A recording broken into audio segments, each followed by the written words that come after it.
বাজা মেয়ে ছেলে কোথাকার! বাচ্চা জন্ম দেওয়ার ক্ষমতা নেই, সে আবার সংসার আগলে ধরে বসে আছে। ওর জন্য কি আমি আমার নাতি নাতনির মুখ দেখতে পারবো না?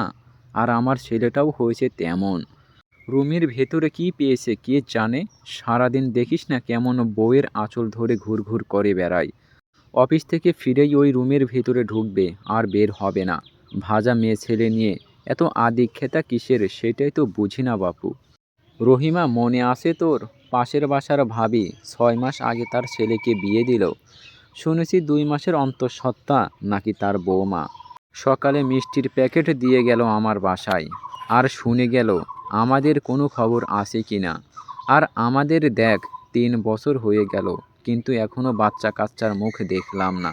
ছেলেটাকে কতবার বলেছি আরেকটা বিয়ে করে নে। কে শোনে কার কথা?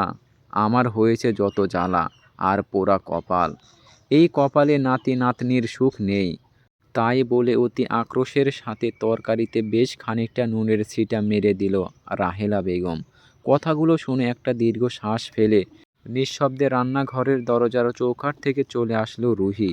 নিজের রুমে এসে শাড়ির আঁচল মুখে গুজে নিঃশব্দে বালিশ ভিজাতে লাগলো সে। এটা তার নিত্য নৈমিত্য ব্যাপার হয়ে দাঁড়িয়েছে। বিয়ের প্রথমে শাশুড়ি তাকে কত যত্ন করত, একদম নিজের মেয়ের মতো ভালোবাসতো। এই শাশুড়ির হাত ধরে সংসারের কত খুঁটিনাটি কাজ শিখিয়েছে সে। সবাই দেখে বলতো ওরা শাশুড়ি বৌমা নয়, একদম মা মেয়ে। কিন্তু রুমের কপালে এত সুখ মনে হয় লেখা ছিল না। বছর ঘুরে 2 বছর গিয়ে ঠেকলো রুমি আর রাশেদের দাম্পত্য জীবন। তারপরেও যখন তাদের সংসারে নতুন সদস্যের আগমন ঘটল না, তখন কপালে দুশ্চিন্তার ভাঁজ পড়ে রাহেলা বেগমের। আস্তে আস্তে যেন রাহেলা বেগম তার ভালো মানুষের খোলস থেকে বেরোতে শুরু করলেন। ছদ্মবেশী মা থেকে দাজ্জাল শাশুড়িতে রূপান্তরিত হয়েছেন। প্রত্যক্ষভাবে রুমিকে ইঙ্গিত না করলেও পরোক্ষভাবে ঠিকই বুঝিয়ে দিতেন রুমির দুর্বলতা। ভালো কোনো অনুষ্ঠানে রুমিকে নিয়ে যেতেন না, কিন্তু ইদানিং একেবারে আঙ্গুল তুলে বুঝিয়ে দেন যে সে বাজা, সন্তান জন্ম দেওয়ার ক্ষমতা নেই। সে কেন তার ছেলের জীবনটা এভাবে নষ্ট করছে? চলে কেন যাচ্ছে না সে? এদিকে রাশেদ ডাক্তারের কাছে যেতে চায় না। রাশেদ বলে, তোমার সমস্যা থাকলে তুমি যাও, আমার কোনো সমস্যা নেই।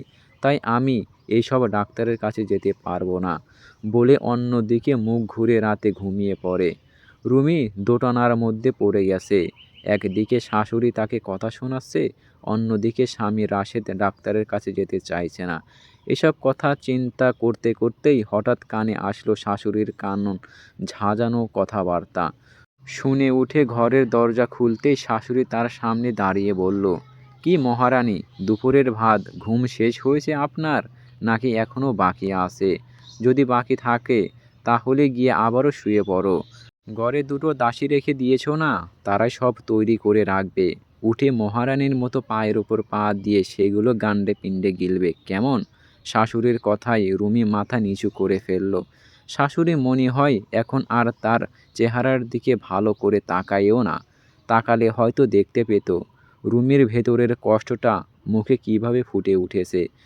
রুমি মাথা নিচু করে আমতা আমতা করে বলল, মা, আমি এখনই গিয়ে সব কিছু তৈরি করে ফেলছি, আপনি চিন্তা করবেন না। আপনার ছেলে আসার আগেই আমি সব কিছু তৈরি করে ফেলবো। হ্যাঁ, সেই ছেলেটাকে কিভাবে হাতের কবজায় রাখতে হয় সেটা তো খুব ভালো করেই পারো তুমি। সন্ধ্যায় ফিরলে তাকে সহ তুমি আমার ঘরে এসো, কথা আছে তোমাদের সাথে। এবার মনে হচ্ছে একটা ফয়সালা ঠিক করতেই হবে। শাশুড়ির কথায় আঁতকে উঠল রুমি। কি চাইছেন মা, সেটা রুমি কিছুটা হলেও আন্দাজ করতে পারছে। নিঃশব্দে আরেক দফা চোখের পানি বিসর্জন দিয়ে রান্নাঘরের দিকে অগ্রসর হলো সে। বিকেলের নাস্তার কাজ কাম সব শেষ করে নিঃশব্দে আবার নিজের রুমে প্রবেশ করল রুমি, এবং যে কোনো পরিস্থিতিতে মোকাবেলার জন্য মানসিক দিক থেকে তৈরি হতে লাগলো। সন্ধ্যায় রাশেদ অফিস থেকে ফিরে হাত মুখ ধুয়ে ফ্রেশ হয়ে এলে রুমি তার জন্য এক গ্লাস লেবুর শরবত তৈরি করে আনে। এক নিঃশ্বাসে গ্লাসটা ফাঁকা করে পাশে টেবিলে রাখতেই রুমি বলে ওঠে, মা আমাকে আর তোমাকে তার রুমে যেতে বলছে। কি যেন গুরুত্বপূর্ণ কথা আছে। রাশেদ এক ঝলক রুমির দিকে তাকিয়ে গায়ে একটি টি শার্ট জড়িয়ে মায়ের রুমের দিকে অগ্রসর হলো রাশেদ। আর তার পিছু পিছু রুমি। গিয়ে দরজা নক করতেই দরজাটা খুলে গেল। রাশেদ গিয়ে মাকে সালাম করে বিছানার ওপর বসলো, আর রুমি তার পাশে দাঁড়িয়ে থাকলো। মিসেস রাহেলা বেগম এক ঝলক ছেলে ও বৌমার দিকে তাকিয়ে বলতে শুরু করলেন, দেখো বাবা, আমি সাদাসিধে মানুষ, সোজা কথা সোজাভাবে বলতে পছন্দ করি। তোমাদের বিয়ের এই 3 বছর পেরিয়ে গেল, কিন্তু তোর বউ বাচ্চা কাচ্চার মুখে দেখাতে পারলো না। আর তার কারণটা যে কি সেটা আমি খুব ভালো করেই জানি। রুমির দিকে আর চোখে তাকিয়ে। তাই আমি বলি কি, তুই আরেকটা বিয়ে কর। দেখ, আমার বয়স হয়েছে, কয়দিন আর আছি এই পৃথিবীতে জানি না। মরার আগে আমি নাতি নাতনির মুখ দেখে যেতে চাই। তোর সংসারটা পূর্ণ দেখেই আমি শেষ নিঃশ্বাস ত্যাগ করতে চাই। তাই এরই মধ্যেই রুমি ভিজা গলায় বলে উঠল, মা, আমি আদৌ জানি না সমস্যাটা কার। আপনার ছেলে তো ডাক্তারের কাছে যেতে চায় না। ডাক্তারের কাছে যাওয়ার কথা উঠলেই সে এড়িয়ে চলে যায়। বলে, তোমার কোনো সমস্যা থাকলে তুমি ডাক্তারের কাছে যাও, আমার কোনো সমস্যা নেই, তাই আমি যাব না। আপনিও ওকে একবার বলুন না মা, ডাক্তারের কাছে যেতে আমাকে নিয়ে। একবার গেলে সব কিছু ক্লিয়ার হয়ে যাবে। এ কথা শুনে রাহেলা বেগম তেলে বেগুনে জ্বলে উঠে বলেন, তুমি কি বলতে চাও বৌমা? আমার ওই রকম শক্ত সামর্থ্য ছেলেটারই সব মেয়ালি সমস্যা? আরে, আমি যদি ওকে সেরকম বাচ্চা কাচ্চা দেনাওয়ালা মেয়ের সাথে বিয়ে দিতাম, তাহলে এই 3 বছরে ওর 3টে বাচ্চা থাকতো। নিজের দোষ আমার ছেলেটার ঘাড়ে চাপাতে চাও? তোমার সাহস তো কম না। আরে, তুমি তো নিজে অক্ষম হয়ে আমার ছেলেটাকে অক্ষম প্রমাণ করতে চাও। বাজা মেয়ে ছেলে কোথাকার। শাশুড়ির এসব কথা শুনে দু চোখ দিয়ে অঝোর ধারায় অশ্রুবর্ষণ হতে লাগলো রুমির। লজ্জায় কানগুলো লাল হয়ে গেছে তার। মাথা নিচু করে দাঁড়িয়ে থাকলো সে। তার কিছুই বলার নেই। এমন সময় রাহেলা বেগম তার বালিশের কাছ থেকে একটা খাম বের করে ছেলের দিকে এগিয়ে দিলেন। রাশেদ নিঃশব্দ তার মায়ের হাতের থেকে খামটা নিয়ে খুলে দেখতে কাগজের ওপর মোটা মোটা অক্ষরে লেখা, ডিভোর্স পেপার। রাশেদ অবাক হয়ে মায়ের দিকে তাকালে তার মা বলে, তুই তো জানিস তোর বড় মামা একজন উকিল, আমি তার মাধ্যমেই এই ব্যবস্থা করেছি। তুই এখনই রুমিকে ডিভোর্স দে, আর ও কাল সকালে ওর বাপের বাড়িতে চলে যাক। এমন ভাজা মেয়ে ছেলের আমার দরকার নেই। আর এরপর দেখে শুনে একটা মেয়ে দেখে তোর বিয়ে দেব আমি। আর এই সিদ্ধান্তের বাইরে যদি আর একটা কথা উচ্চারণ করিস, তাহলে তুই তোর মার মরা মুখ দেখবি, বলে দিলাম। রুমি এসব শুনে ধীরে ধীরে পেছাতে পেছাতে নিজের রুমে চলে গেল।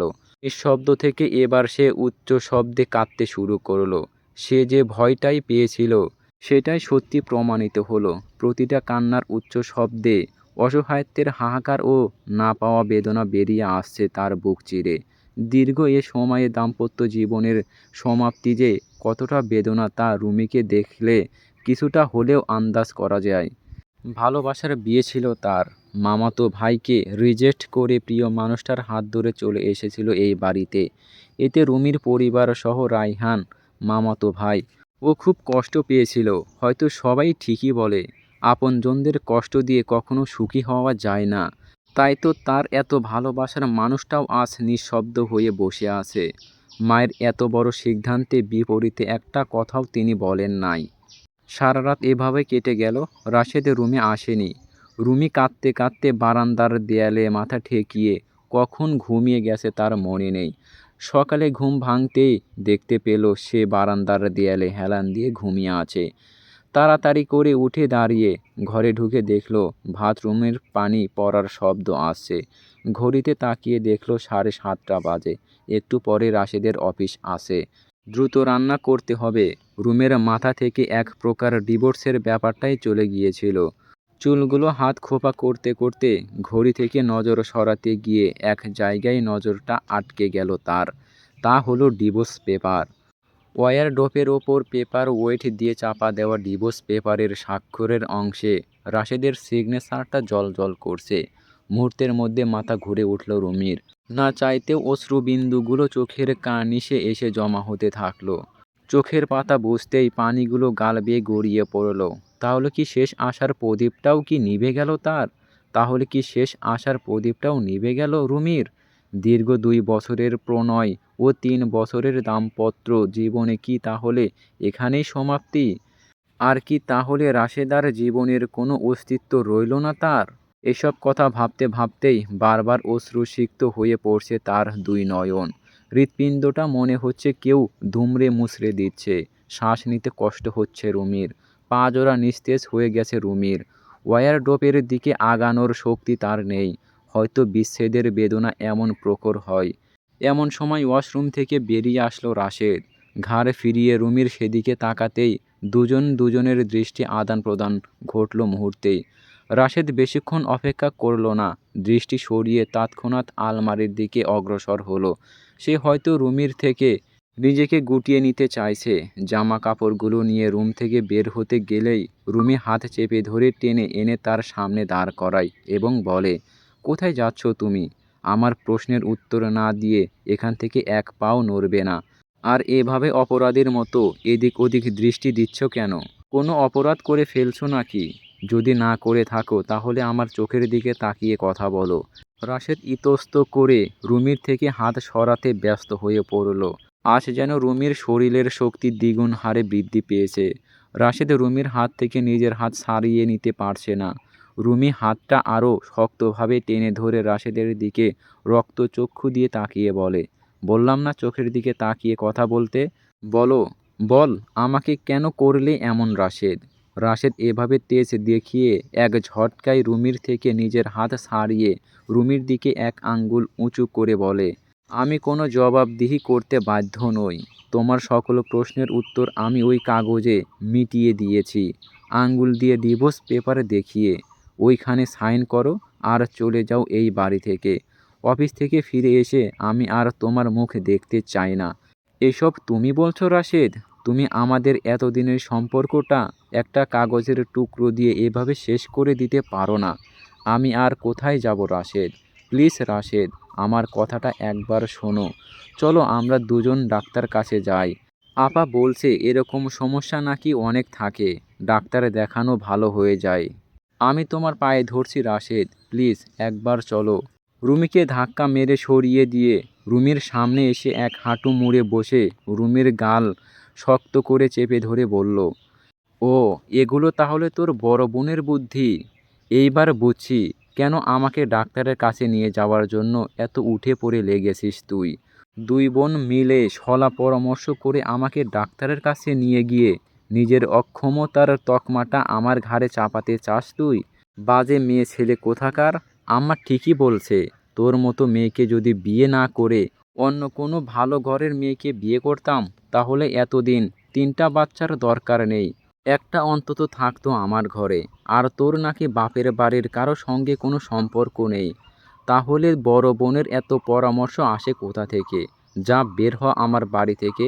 তোর বোনের বাড়ি যা, গিয়ে শলা পরামর্শ কর। এসব আমার বাড়ি চলবে না, যা বের হয়ে যা। রাশেদ কথাগুলো বলে রুমিকে ধাক্কা মেরে মেঝেতে ফেলে দিল। রুমি এবার না পেরে রাশেদের পা জোড়া জড়িয়ে ধরল আর বলল, এমন করো না রাশেদ, আমি কোথায় যাব বলো? তোমাকে ভালোবেসে মা বাবার অমতে তাদের সম্মানের কথা না ভেবে আমি তোমার কাছে চলে এসেছিলাম। এখন আমি কোন মুখে তাদের কাছে যাব? প্লিজ এমন করো না। একবার ডাক্তারের কাছে চলো, আল্লাহ সব ঠিক করে দেবে। রাশেদ এবার রুমির চুলের মুঠি ধরে টেনে বলল, চুপ, একদম চুপ। আর একটা বার ডাক্তারের কাছে যাওয়ার কথা উচ্চারণ করলে তোর এমন হাল করব যে সত্যিই এবার তোর ডাক্তারের প্রয়োজন হবে। আর কোথায় যাবি মানে? যে তোর এত পরামর্শ দিচ্ছে সেই বড় বোনের বাড়ি যা। আর সেখানে যদি জায়গা না হয় তাহলে তোর ওই নাগর রায়হানের বাড়ি যা। আমি অফিসে চলে গেলে তো ভালোই ফোনে গুজুর গুজুর করিস তার সাথে। তাহলে এখন এত আপত্তি কিসের তার কাছে যাওয়ার?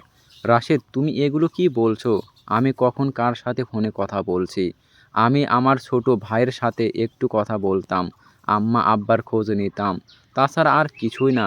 রায়হান ভাই একদিন ফোন দিয়েছিল, তাও মামি কথা বলেছিল আমার সাথে। আমি রায়হান বা তোকে নিষেধ করলাম না কথা বলতে? তারপরও এত কথা বলতেছিস কেন? ওর ওপর এত দরদ তোর যে ওই রায়হানের ব্যাপার ঢাকার জন্য তুই তোর বাপ ভাইকেও টেনে নিয়ে আসছিস এর ভেতরে? যা, বের হ, এখনই বের হবি তুই আমার বাড়ি থেকে। এই দাঁড়া, তার আগে তুই এই ডিভোর্স পেপারে সাইন করে দিয়ে যাবি। তোর সাথে আমার আর কোনো সম্পর্ক আর বিন্দুমাত্র ইচ্ছা নেই। রায়হান তোর ভাই লাগে না, কি লাগে তা আমি খুব ভালো করেই বুঝতে পারছি।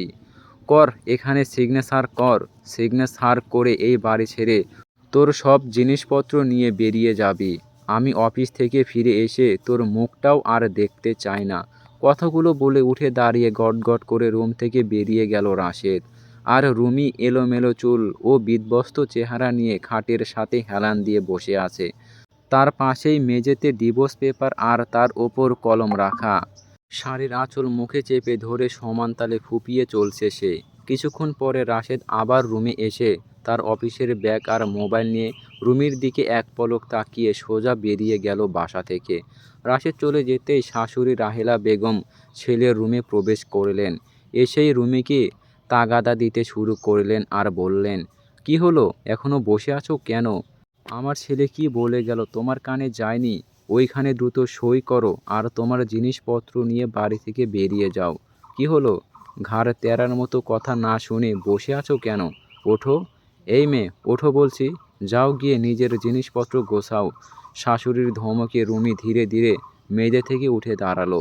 তারপর আলমারির সামনে গিয়ে আলমারির ওপর থেকে নিজের ব্যাগটা নামিয়ে আলমারি খুলে নিজের প্রয়োজনীয় সব জিনিস গুছিয়ে নিতে লাগলো। গহনা নিতে গেলে শাশুড়ি রুমির হাত চেপে ধরে বলে, এইগুলো তো আমার ছেলে বানিয়ে দিয়েছিল তোমাকে। এগুলো নিয়ে কোথায় যাচ্ছ তুমি? বাপের বাড়ি থেকে যা আনছিলে তাই নিয়ে বিদায় হ। রুমি গহনাগুলো সব রেখে দিয়ে নিজের বাবার বাড়ি থেকে চলে আসার সময় যেগুলো এনেছিল সেগুলো তার ব্যাগে ঢুকিয়ে নিল। নিজের সার্টিফিকেটগুলো নিয়ে নিল সে। তারপর ব্যাগের চেন আটকাতেই ব্যাগের ওপর ডিভোর্স পেপার রেখে রাহেলা বেগম রুমির হাতে কলম ধরিয়ে দিয়ে বললেন, নাও, এইবার সই করো, আরও দূর হও আমার বাড়ি থেকে। রুমি এখন আর শব্দ করে কাঁদছে না, কিন্তু চোখ দিয়ে তার অবিরাম অশ্রুর ধারা ঝরে পড়ছে। কলমটা হাতে নিয়ে ডিভোর্স পেপারে সই করে দিতেই রুমির চোখের পানি এক ফোঁটা অশ্রু সিগনেচারের ওপর পড়ল। শাশুড়ি রাহেলা বেগম মুহূর্তেই রুমির হাত থেকে ডিভোর্স পেপারটা নিয়ে নিল। মুখে আত্মতৃপ্তির হাসি ফুটে উঠল রাহেলা বেগমের। রুমি শাশুড়ির দিকে এক ঝলক তাকিয়ে নিজের গোছানো ব্যাগটা হাতে নিয়ে শাশুড়ির উদ্দেশ্যে বলল, মা, আপনার ছেলে আসলে তাকে বলবেন আমি তাকে কাবিনের টাকা মাফ করে দিলাম। সে সম্পূর্ণ মুক্ত আজ থেকে। বলে আর এক মুহূর্ত না দাঁড়িয়ে এক ঝলক তার দিকে দেখে গটগট করে বেরিয়ে গেল রুমি। এর পেছনে ফেলে গেল তার ৩ বছরের তিক্ততার ভরা দাম্পত্য জীবন। গেট থেকে বেরিয়ে নাম না জানা পথের উদ্দেশ্যে পা বাড়ল রুমি। বাপের বাড়ি যাওয়ার তার মুখ নেই। অন্য আত্মীয় স্বজনদের বাড়িতে যাওয়ার কথা প্রশ্নই আসে না। যেখানে মা বাবার বাড়িতেই ঠাঁই হবে না, সেখানে অন্য কারো বাড়িতে যাওয়ার তো নিজেকে হাস্যকর প্রমাণ করা ছাড়া আর কিছুই না। ফুটপাত দিয়ে হেঁটে চলেছে রুমি, উদ্দেশ্য জানা নেই। সে জানে তাকে এই শহর ছেড়ে বেরিয়ে যেতে হবে খুব দূরে, বহু দূরে। পাশ থেকে একটা রিকশাওয়ালা ডেকে বলল, ও আপা, কই যাবেন? রুমি তার কথায় দাঁড়ালো, তারপর পেছনে ফিরে বলল, বাস স্ট্যান্ড যাব। যাবেন আপনি? রিকশাওয়ালা মাথা নেড়ে সম্মতি জানাতে রুমি রিকশায় উঠে বসল। মিনিট ১৫ পর রিকশাওয়ালা তার গন্তব্যে এসে পৌঁছালো, কিন্তু রিকশা থেকে নামতে গিয়ে মাথাটা ঘুরে পড়ে গেল রুমি। পাশে ফুটপাতে জ্ঞান ফিরতেই রুমি একটা কক্ষে শুভ্র বিছানায় নিজেকে আবিষ্কার করে। চোখগুলো পিটপিট করে খুললেও চোখের সামনে সব কিছু ঝাপসা দেখছে সে। বারবার চোখের পাতা বুজে দৃষ্টি স্বাভাবিক করতে চেষ্টা করছে, কিন্তু চোখের পাতা বুঝতে গিয়ে সে টের পেল তার মাথাটা বড্ড ব্যথা করছে। ঝিম ধরে আসে তার মাথাটা। শরীরটাও তার কেমন যেন নিস্তেজ হয়ে গেছে। হাত পা নাড়াতে যেন অধিক কষ্ট হচ্ছে তার। হাত নাড়াতে গিয়ে স্যালাইনের ক্যানোলার গুঁতো লেগে বেশ খানিকটা রক্ত বের হয়ে গেল রুমির। ব্যথায় আহ বলে মৃদু আর্তনাদ করে ওঠে রুমি। পাশে বসে থাকা মহিলাটি তৎক্ষণাৎ জেগে গিয়ে ধড়ফড় করে উঠে রুমির দিকে তাকিয়ে জিজ্ঞাসা করে, কি হয়েছে মা? কোথায় কষ্ট হচ্ছে আমাকে বলো। রুমি ব্যথা পেয়ে এতক্ষণ চোখ বুজেছিল। দুর্বল শরীরে অল্প একটু ব্যথা যেন প্রকট আকার ধারণ করেছে। মমতাময়ী মায়ের সুমধুর কণ্ঠস্বরটা কানে আসতেই চোখ খুলে পাশে অবস্থানরত মহিলাটির দিকে তাকাতেই চোখের কার্নিশে এক ফোঁটা অশ্রু গড়িয়ে পড়ল। প্রায় ৩ বছর পর মায়ের সেই সুমিষ্ট চেহারাটা দেখে গলাটা প্রচণ্ড রকমের কাঁপছিল তার। আওয়াজটা যেন সংকীর্ণ হয়ে গলনালীতে আটকে গেছে তার। অনেক কষ্টে একটা ঢোক গিলে কাঁপা কাঁপা কণ্ঠে উচ্চারণ করে উঠল, মা মা বলে মাকে শক্ত করে জড়িয়ে ধরে কান্নায় ভেঙে পড়ল রুমি। মুহূর্তের মধ্যেই যেন রুমির শরীরে সব শক্তি এসে ধরা দিল, কিন্তু শব্দ করে কান্না করার শক্তি তার শরীরে নেই। তাই ২ চোখ দিয়ে অশ্রুতে ভেসে যাচ্ছে তার মায়ের পিঠ আঁচলের কিছু অংশ। মিসেস রেহেনা রহমান মেয়েকে নিজের বুকের মধ্যে জড়িয়ে ধরে অনেকক্ষণ আদর করলেন, নিজের মুখের সাথে মেয়েটার গাল চেপে ধরলেন। এতে নাকি সন্তানদের অনেক কষ্ট লাঘব হয়ে যায়। সত্যিই তাই হলো। ধীরে ধীরে রুমির কান্নার বেগ কমে আসলো। তারপর পেছনে একটা বালিশ দিয়ে সোজা করে বসালেন মেয়েকে মিসেস রেহানা রহমান। রুমি এতক্ষণে তার চারপাশটা ভালোভাবে খেয়াল করলো। কিন্তু এটা তো হাসপাতাল নয়, আবার তাদের বাসাও নয়। তাহলে সে আছেটা কোথায়? মেয়ের প্রশ্নসূচক দৃষ্টি দেখে রেহানা রহমান বুঝলেন। এমন সময় রুমে প্রবেশ করলেন রুমির বাবা, বড় মামা ও মামি। রুমি বাবার দিকে আর চোখে তাকিয়ে মাথা নিচু করে ফেলল। তার যে কিছু বলার মতো মুখ নেই বাবার সামনে। সরফরাজ রহমান, রুমির বাবা, মেয়ের মাথায় হাত রাখতে গিয়ে কেঁদে ফেললেন। এত আদরের ছোট মেয়েটাকে আজ এত করুণ পরিণতি দেখে তিনি আর নিজেকে সংবরণ করতে পারলেন না। মেয়ের পাশে বসে মেয়ের হাতটা নিজের হাতের মুঠোয় নিয়ে বললেন, আমাদের মনে হয় তুই আর আপন ভাবিস না, তাই না রে মা? তোর কি বাবা মা সব মরে গেছে, যে তুই ওই মৃত্যুপরীতে এতদিন ধরে মরণ যন্ত্রণা সহ্য করছিলি? তোর শাশুড়িকে ফোন দিয়েছিলাম, কেন আমার মেয়ের অবস্থা এমন হলো তাই জানতে। আর উনি যা বললেন তা না হয় নাই বললাম, কিন্তু তুই একটা বারও কেন এসে বললি না, বাবা আমি ওই বাড়িতে ভালো নেই, আমি তোমার কাছে থাকতে চাই। তুই বিশ্বাস কর, তুই যদি একবার এসে আমাকে বলতিস, তাহলে আবার এই ছোট্ট বাবুই পাখিটাকে একদম আমার বুকের ভিতরে লুকিয়ে রাখতাম, কোনো আঁচ লাগতে দিতাম না। রুমি এবার বাবার ঘাড়ে মাথা এলিয়ে দিয়ে এক প্রকার জাপটে ধরে বলল, আমাকে ক্ষমা করে দাও আব্বু, আমি সত্যি অনেক বড় ভুল করে ফেলেছি। আমি অনেক আগেই বুঝতে পেরেছিলাম যে আমি মারাত্মক অন্যায় করে ফেলেছি, কিন্তু তোমাদের সামনে কোন মুখ নিয়ে এসে দাঁড়াবো? আমার জন্য তোমরা প্রথমেই কত অসম্মানিত অপমানিত হয়েছো, তারপর আবার যদি সেই শ্বশুর বাড়ি থেকে সব কিছু ছেড়ে ছুড়ে দিয়ে তোমাদের কাছে চলে আসতাম, তাহলে লোকজনরা আরও কটু কথা শোনাতো তোমাদের। তাই যখন সহ্যের সীমা ছাড়িয়ে গেল, তখন সিদ্ধান্ত নিলাম এই শহর ছেড়ে অনেক দূরে চলে যাব। তাই বাস স্ট্যান্ডে গিয়েছিলাম, আর তখনই মাথা ঘুরে পড়লি তুই ফুটপাতে। ভাগ্যিস রহমান চট্টগ্রাম থেকে ফিরছিল বাসে। স্ট্যান্ডে বাস পৌঁছাতেই ফুটপাতের ওপর ভিড় দেখে রায়হান এগিয়ে যায় ভিড় ঠেলে সামনে এগিয়ে দেখে তুই মাটিতে পড়ে আছিস। পরে ওই তোকে এখানে নিয়ে এসেছে, আমাদেরকে জানিয়েছে তুই পুরো একদিন সেন্সলেস ছিলি। কতদিন খাওয়া দাওয়া করিস না তুই? গ্যাস্ট্রিক ফল্ট করে মাথা ঘুরে পড়েছিলি ফুটপাতে। সেসব যাকগে, যা গেছে তা গেছে। এখন আমার ঘরের মেয়েটা ঘরে ফেরত এসেছে, আমার আর কিচ্ছু চাই না বলে মেয়েকে আবার বুকের সাথে জড়িয়ে ধরলেন রেহানা রহমান। মার কথাগুলো শুনে রুমি অবাক হয়ে এদিক ওদিক তাকালো, কিন্তু রুমি কোথাও সে রায়হানকে দেখতে পেল না। রায়হান রুমির সামনে আসলো না, হয়তো আসতে চায়নি। এইভাবে কয়েকটা দিন পার হয়ে গেল। পুরোপুরি সুস্থ হয়ে উঠল রুমি। বড় মামা আর মামি রুমিকে তার পরিবারসহ আটকে রেখে দিলেন নিজের বাড়িতে। হয়তো তাদের অন্য একটা উদ্দেশ্য আছে। ছাদের এক কোণায় দাঁড়িয়ে গোধূলি বিকেলের অর্ধনির্মিত সূর্যের দিকে এক দৃষ্টিতে চেয়ে আছে রুবি। হঠাৎ পাশে কারো উপস্থিতি টের পেয়ে ডান পাশে তাকাতেই দেখতে পেল রায়হানও দাঁড়িয়ে আছে। তার দৃষ্টিও দূর আকাশের ওই সূর্যতে নিবদ্ধ। রায়হান কিছুক্ষণ পর বলে উঠল, কিছু চিন্তাভাবনা করেছো এরপর কি করবে? রুমি একটা দীর্ঘ শ্বাস ফেলে বলল, প্রথমত মাস্টার্স কমপ্লিট করতে চাই, তারপর একটা ভালো চাকরি পেয়ে গেলেই হলো। তারপর? তারপর আর কি? কিছুই না। এ জীবনে আর নতুন কারো কোনো বৈবাহিক সম্পর্ক জড়ানো কোনো ইচ্ছে নেই আমার। রায়হান মুচকি হেসে রুমির দিকে তাকিয়ে বলল, যেমন তোমার ইচ্ছা। কথাটা বলে ছাদ থেকে নেমে গেল রায়হান। রুমি এখনও ছাদের কোণায় দাঁড়িয়ে আছে। দুদিন আগে রাশেদ ফোনের মাধ্যমে তাকে মৌখিক তালাক দিয়েছে। এখন সে পুরোপুরি মুক্ত। এসব ভাবতে ভাবতেই হঠাৎ রুমি কাঁধে কারো হাতের স্পর্শ অনুভব করে পেছনে ফিরে তাকাতেই দেখতে পায় তার বড় মামি দাঁড়িয়ে আছে। সে তাড়াতাড়ি ঘুরে মামিকে বলল, কিছু বলবে মামি? হুম। তুই এত স্বার্থপর কেন রে মা? মামির কথায় অবাক হয়ে গেল রুমি।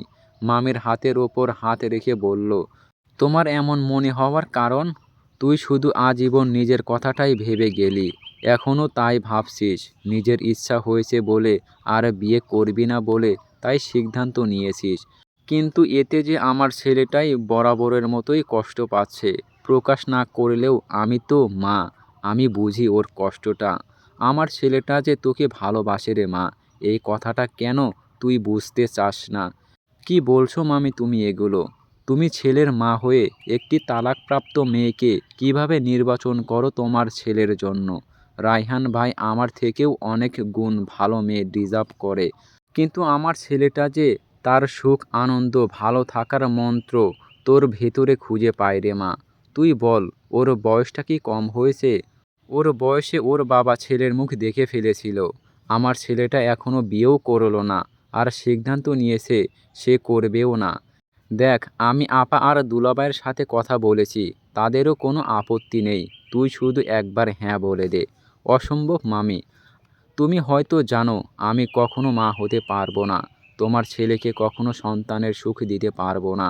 তারপরও কেন তুমি এমন কথা বলছো? আমার ওইসব কিছু চাই না। আমি শুধু চাই আমার ছেলেটা ভালো থাকুক। তোর মধ্যে আছে আমার ছেলেটা ভালো থাকার ঔষধ। তুই এতটা শিওর কি করে হলি যে তুই মা হতে পারবি না? যতদূর শুনেছি ডাক্তার দেখাসনি। এমনটাও তো হতে পারে যে সমস্যাটা ওই বেয়াদবটার ছিল। দেখ, হাতের 5টা আঙ্গুল যেমন সমান হয় না, তেমনভাবে পৃথিবীর সব পুরুষ সমান নয়। কিছু পুরুষ আগলেও রাখতে জানে।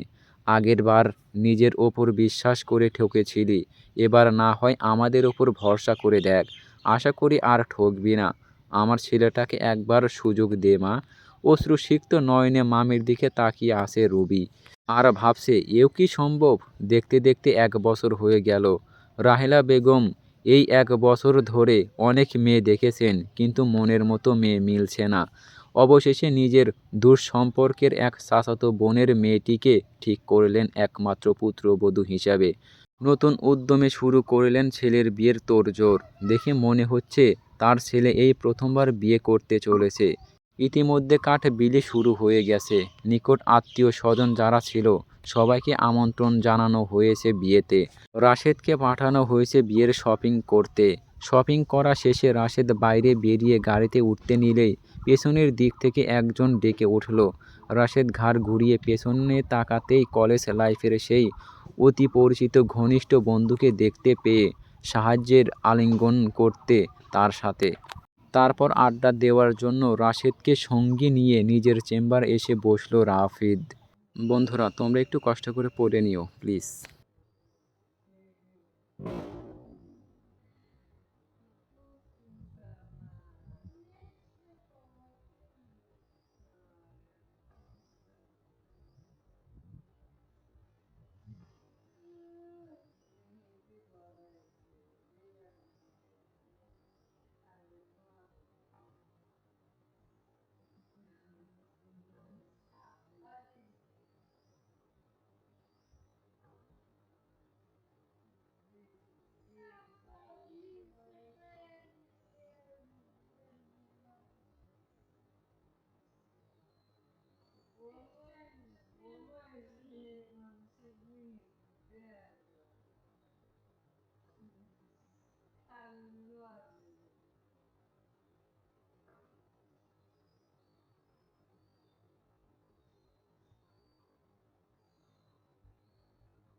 পুলিশে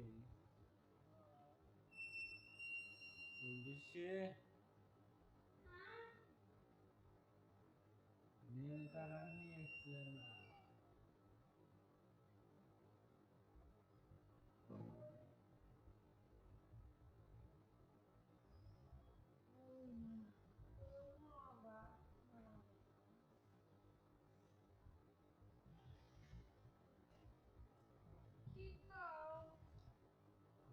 নীল তারা কানে কানে